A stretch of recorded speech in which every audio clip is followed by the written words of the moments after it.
Welcome, my fellow Americans, to The Late Show. I'm your host, Stephen Colbert. Ladies and gentlemen, check your calendars, we are on day 34 of the government shutdown, which means as of today, you are inspecting your own meats. Pro tip, if it moves, it's not meat yet. There's so many bad parts of a government shutdown, but the worst so far is that as of this weekend, nearly 42 million Americans have lost their food stamp benefits. And no one should understand the importance of daily meals more than Donald Trump. Hungry is his favorite emotion. It's his whole thing. Trump and food is like JFK and sex, or Thomas Jefferson and sex, or Lincoln and his hat, which he had sex with. That's why Mary Todd went crazy. The administration says they couldn't use USDA emergency funds for SNAP, but thankfully on Friday, a federal judge directed the Trump administration to use those emergency funds to pay for food aid in November. Of course, like all good news during the Trump administration, he managed to make it bad because now the administration says they'll only partially fund SNAP. And it could take months because the administration declined to dip into other contingency pots to fund the full $8 billion needed to cover SNAP. I'm sorry, I stopped listening because I got hungry after the word dip. Is the dip in the pot? So Trump and his people are sitting on a pile of money while American children go hungry just so they can put pressure on Democrats. Well, I think food insecurity should not be weaponized. And if you agree, you can scan this QR code right here to support some great groups working to keep Americans fed. Feeding America, Give Directly, Meals on Wheels, and World Central Kitchen. And once you've done that, as a little treat, you can scan this QR code for a video of a baby monkey riding a duck. Here's a taste.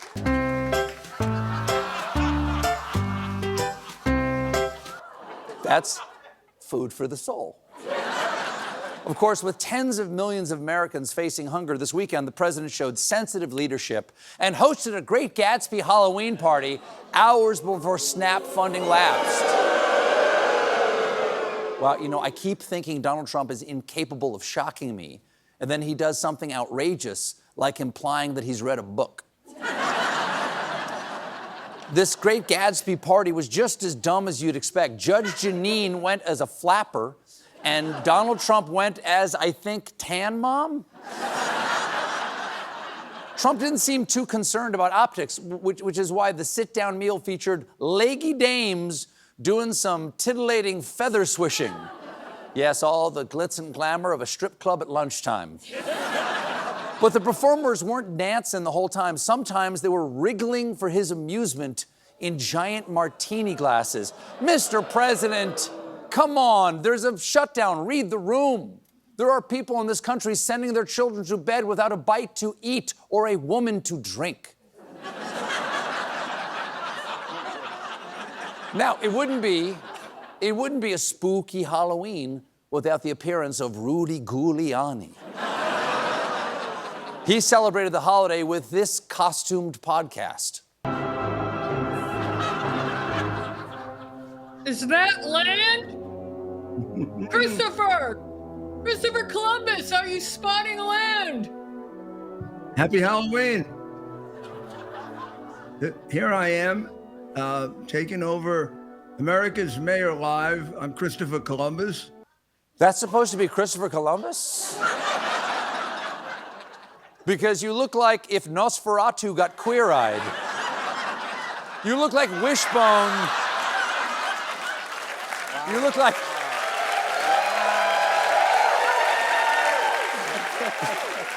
You look like Wishbone with a drinking problem. You look like E.T. after it got into Mom's closet.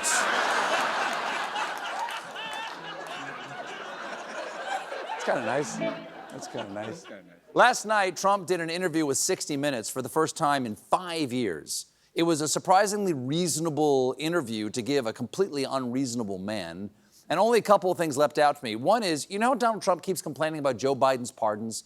Saying stuff like, the pardons that Sleepy Joe gave are hereby declared void because of the fact that he did not know anything about them.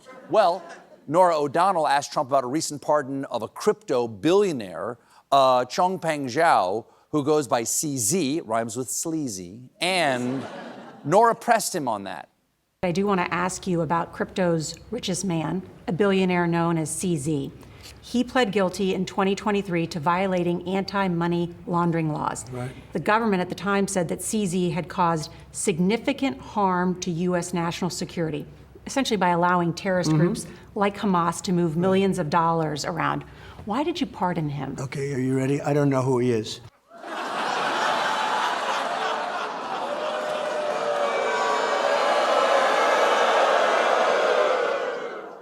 I was not ready for that. Are you ready for this? I don't know who I pardoned. Also, brace yourself. I wasn't listening just now when you told me who he is. Strap in. If I had been listening, I wouldn't have understood because, buckle up, I'm crazy. This weekend, thank you. Thank you. I'm an actor, really an actor. This weekend, Trump also showed off his latest White House improvement project, posting, I renovated the Lincoln bathroom. It was renovated in the 1940s in an Art Deco green tile style, which is totally inappropriate for the Lincoln era. I did it in black and white polished statuary marble. This was very appropriate for the time of Abraham Lincoln. Wait, statuary marble is appropriate for the time of Lincoln? Does he think the guy on the Lincoln Memorial is the real Abraham Lincoln? I'll tell you.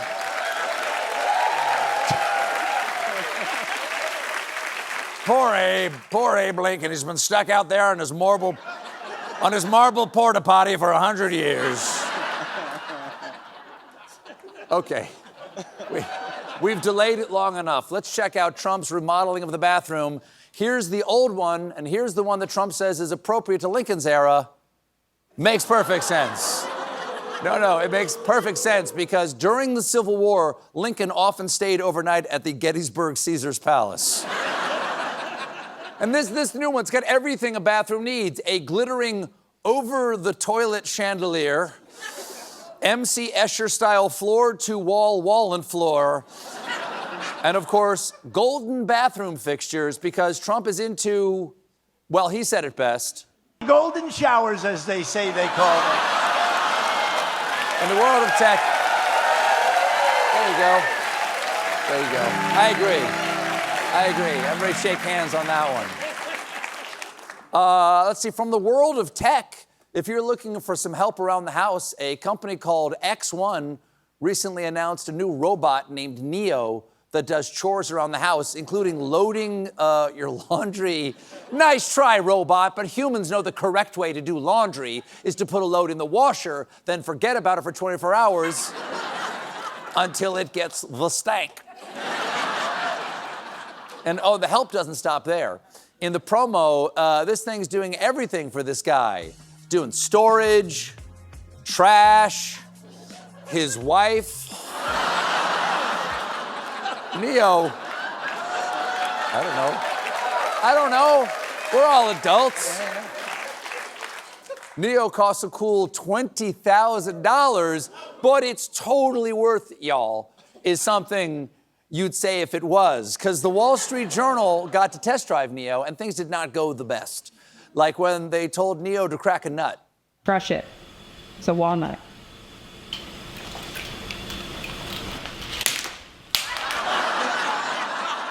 Flawless. For $20,000, you too can harness all the power of a gray, naked man who is dumber than a squirrel. But, my friends, at least in the future, he can help you clean up after dinner. Here it is, loading the dishwasher, putting the glasses just any old way, and then Shorty get low, dropping his badonk, and closing, and gonna any minute. Yeah, baby, work, and and f it, that's close enough. Whatever. You do it, meatbag. Now, you may be wondering, Steve, how is this technological wonder able to do all this by itself? The answer, it is not, because there is some guy from the company out there wearing VR goggles using Neo to fold your laundry like a big puppet. A company representative may need to peer into your house via Neo's camera eyes to get things done. To many people, this is crazy. You have to be okay with this for the product to be useful. Yes, for the product to be useful, you have to be okay with this, but $20,000 on your privacy is a small price to pay for a digital peeping Tom who can almost do your chores. Remember, my friends, remember the core message of 1984, Big Brother is washing. We got a great show for you tonight. My guest is Tom Hanks.